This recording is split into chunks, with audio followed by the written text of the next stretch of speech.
Hello everyone, सब मित्रों को मेरा नमस्ते और जय श्री राम। मित्रों, आज के इस वीडियो में हम भूगोल विषय की पाठ्य योजना के बारे में चर्चा करेंगे। तो चलिए शुरू करते हैं बिना किसी देरी के आज के इस वीडियो को। सबसे पहले मित्रों, जो आपकी दैनिक पाठ्य योजना डायरी है उसके ऊपर आपको पाठ्य योजना का क्रमांक लगा लेना है, जो भी आपकी पाठ्य योजना का क्रमांक है।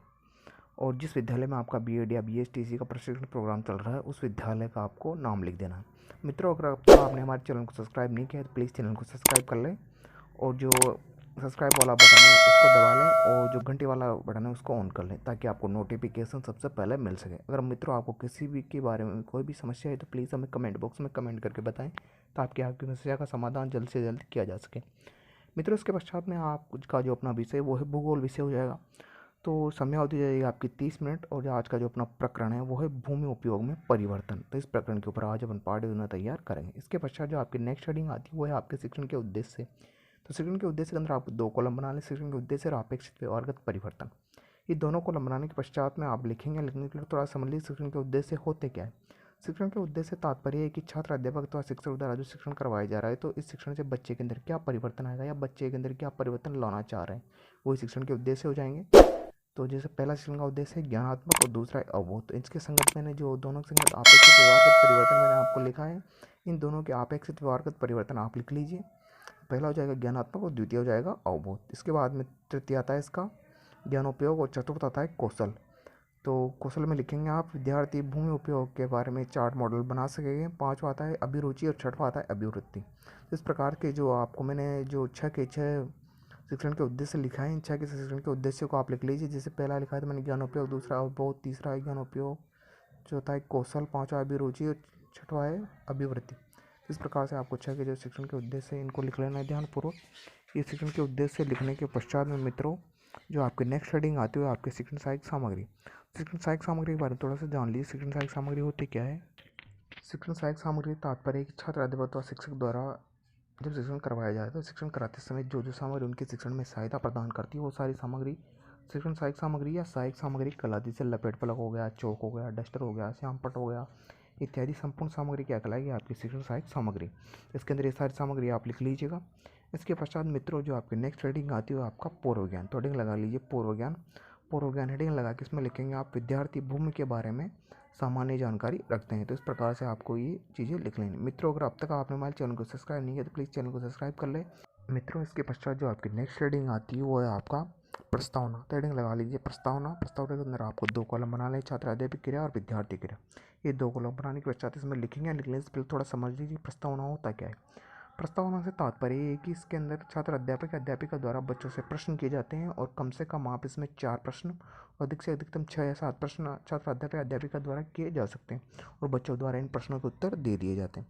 जो प्रस्तावना प्रश्न होता है आपकी पाठ्य योजना का सबसे महत्वपूर्ण भाग होता है, क्योंकि जितना अच्छे आपके प्रस्तावना प्रश्न होंगे आपकी पाठ्य योजना उतनी अच्छी या प्रभावपूर्ण बन के आएगी। कहने का मतलब है जितने सुस्पष्ट आपके प्रस्तावना प्रश्न होंगे या प्रस्तावना होगा आपका, आपकी पाठ्य योजना उतनी प्रभावपूर्ण या सुस्पष्ट बन के आएगी। तो इसके अंदर जैसे पहला प्रश्न छात्र अध्यापिका ने पूछा, पृथ्वी पर उपस्थित वातावरण मंडल क्या है। तो बच्चे उत्तर देंगे जीवमंडल। जीवमंडल कितने भाग, बच्चे उत्तर देंगे 3 भाग है। इन तीनों भागों के नाम बताए तो बच्चे उत्तर देंगे स्थल मंडल, जल मंडल और वायुमंडल। स्थल मंडल का अधिकांश भाग क्या कहलाता है, बच्चे उत्तर देंगे भूमि कहलाता है। भूमि के उपयोग के बारे में आप क्या जानते हैं, बच्चे इस प्रश्न का उत्तर नहीं दे पाएंगे। तो एक प्रकार से समस्या बन जाएगी, तो समस्या का प्रश्न बन जाएगा आप ये। तो अभी समस्या का समाधान छात्र अध्यापक द्वारा किया जाए। तो नेक्स्ट हेडिंग लगा लीजिए उद्देश्य कथन। इसमें लिखेंगे आप बच्चों आज हम भूमि के उपयोग के बारे में विस्तार पूर्वक अध्ययन करेंगे। मित्रों, जो आपका जो प्रस्तावना प्रश्न होता है ये सबसे महत्वपूर्ण भाग होता है।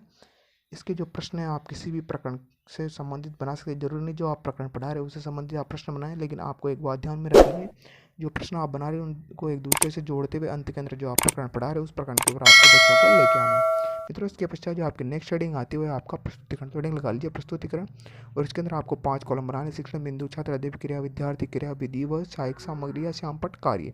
इस तरह से 5 कॉलम बनाने के पश्चात में शिक्षण बिंदु उद्देश्य वाला जो शिक्षण बिंदु वाला जो कॉलम है उस शिक्षण बिंदु वाले कॉलम के अंदर आपको पहला शिक्षण बिंदु लिखना है भूमि का उपयोग का अर्थ। भूमि उपयोग का अर्थ, इससे संबंधित जो मैंने विकासात्मक प्रश्न आपको लिखा है इन विकासात्मक प्रश्नों को आप ध्यानपूर्वक लिख लीजिएगा।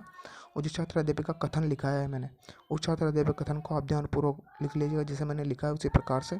इसके पश्चात मित्रों जो विद्यार्थी क्रिया में आप लिखेंगे, विद्यार्थी ध्यानपूर्वक सुनेंगे। विधि हो जाएगी आपकी व्याख्यान विधि और मित्रों, जो श्यामपट्ट कार्य को परिपूर्ण करने के लिए जो मैंने छात्राध्यापक कथन लिखा है, उस छात्राध्यापक कथन में से आप महत्वपूर्ण बिंदुओं को छांट लीजिए और महत्वपूर्ण बिंदुओं को छांटने के पश्चात जो ब्लैक चार्ट आता है, उस ब्लैक चार्ट के ऊपर आप इन महत्वपूर्ण बिंदुओं को लिख लीजिए और ये आपका क्या हो जाएगा, श्यामपट्ट कार्य हो जाएगा। नेक्स्ट होता है आपका बोध प्रश्न। जो बोध प्रश्न होते हैं वो छात्र अध्यापिका द्वारा पूछे जाते हैं और इसलिए पूछे जाते हैं ताकि बच्चे का ध्यान पढ़ाए गए पाठ से या पढ़ाए गए प्रकरण से इधर उधर भंग नहीं, उसका ध्यान एकाग्रचित होकर पाठ में लगा रहे, इस वजह से बोध प्रश्न पूछे जाते हैं। इसके पश्चात जो आत्मा द्वितीय जो शिक्षण बिंदु आता है वो है आपका मरुस्थलीय एवं दलदली भूमि। तो ये हो जाएगा आपका द्वितीय शिक्षण बिंदु।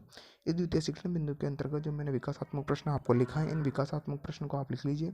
विधि हो जाएगी आपकी प्रश्नोत्तरी विधि। नेक्स्ट है आपका छात्र अध्यापक कथन।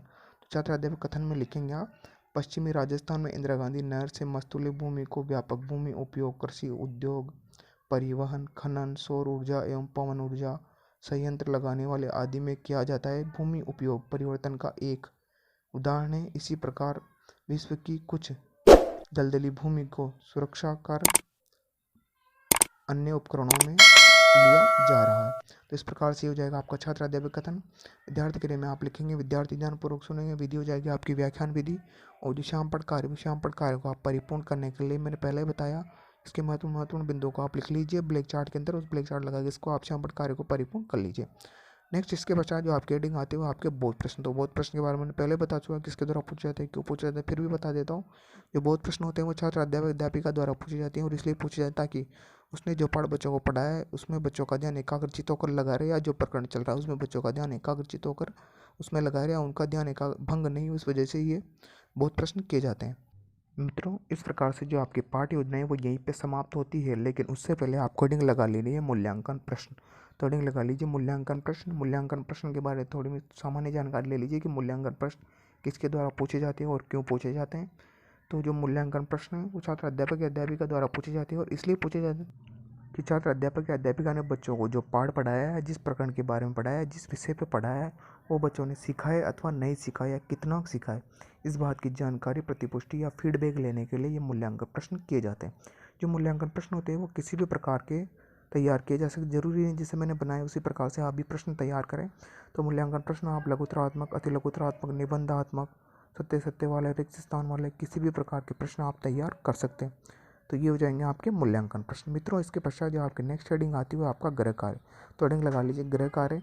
बच्चों को आप गृह कार्य दे दीजिए और बच्चों ऐसा गृह कार्य दीजिए ताकि बच्चे घर पर जाकर उस गृह कार्य को कर सकें। कहने का मतलब जिस घटना के स्तर से आपने अध्ययन करवाया है उस घटना के स्तर को ध्यान में रखते हुए बच्चों को गृह कार्य देता है कि घर पर जाकर अपने खाली समय का सदुपयोग कर सकें। मित्रों, आशा करता हूँ कि आपको वीडियो अच्छा लगा होगा। तो प्लीज़ वीडियो को लाइक करें, शेयर करें और चैनल को सब्सक्राइब करना ना भूलें। और मित्रों, फेसबुक पे देख रहे हो तो अपने फॉलो जरूर करें, वीडियो को लाइक जरूर करें। कोई भी समस्या हो तो प्लीज़ कमेंट जरूर करें। Thanks for watching.